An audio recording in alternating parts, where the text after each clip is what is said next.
At nangyari, nang magpasimula na dumami ang mga tao sa balat ng lupa, at mga kaanak ng mga babae, na nakita ng mga anak ng Diyos, na magaganda ang mga anak na babae ng mga tao. At sila'y nangagsikuhan ng kani-kanyang asawa sa lahat ng kanilang pinili. At sinabi ng Panginoon, ang aking espiritu ay hindi makikipagpunyagi sa tao magpakailanman, sapagkat siya may laman, gayon may magiging 120 taon ang kanyang mga araw.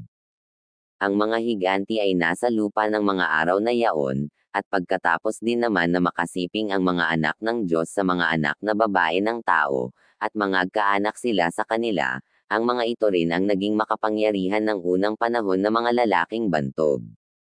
At nakita ng Panginoon na mabigat ang kasamaan ng tao sa lupa, at ang buong haka ng mga pag-iisip ng kanyang puso ay pawang masama lamang na parati.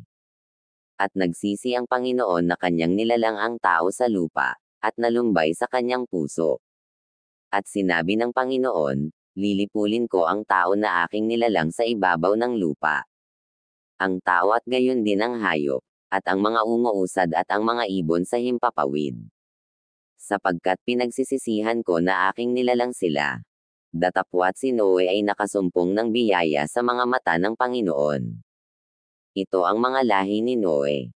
Si Noe ay lalaking matuwid at sakdal noong kapanahunan niya. Si Noe ay lumalakad na kasama ng Diyos. At nagkaanak si Noe ng 3 lalaki, si Sem, si Cham, at si Yafet. At sumama ang lupa sa harap ng Diyos, at ang lupa ay napuno ng karahasan. At tiningnan ng Diyos ang lupa, at, narito sumama, sapagkat pinasama ng lahat ng tao ang kanilang paglakad sa ibabaw ng lupa. At sinabi ng Diyos kay Noe, ang wakas ng lahat ng tao ay dumating sa harap ko. Sapagkat ang lupa ay napuno ng karahasan dahil sa kanila. At, narito, sila'y aking lilipuling kalakip ng lupa. Gumawa ka ng isang sasakyang kahoy na gopher, gagawa ka ng mga silid sa sasakyan, at iyong sisiksikan sa loob at sa labas ng sahing. At ganitong paraan gagawin mo, 300 siko ang haba ng sasakyan, 5 siko ang luwang, at 3 siko ang taas. Gagawa ka ng isang durungawan sa sasakyan, at wawakasan mo ng 1 siko sa dakong itaas. At ang pintuan ng sasakyan ay ilalagay mo sa tagiliran.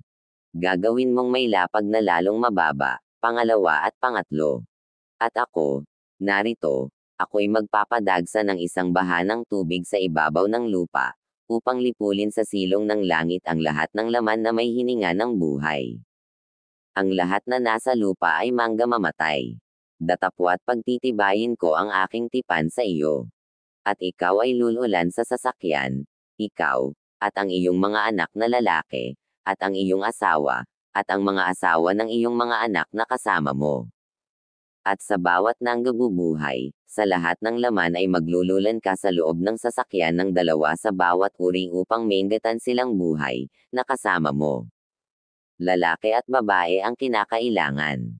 Sa mga ibon ayon sa kani-kanilang uri, at sa mga hayop ayon sa kani-kanilang uri, sa bawat nagsisiusad, ayon sa kani-kanilang uri, 2 sa bawat uri, ay isasama mo sa iyo, upang maingatan silang buhay. At magbaon ka ng lahat na pagkain na kinakain, at imbakan mo sa iyo, at magiging pagkain mo at nila. Gayon ginawa ni Noe, ayon sa lahat na iniutos sa kanya ng Diyos, ay gayon ang ginawa niya. Genesis Kapitulo 6 versikulo 1 hanggang 22.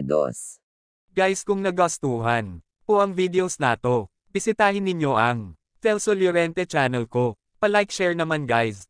Follow natin at subscribe. And papindot na din ang bell. Maraming salamat po.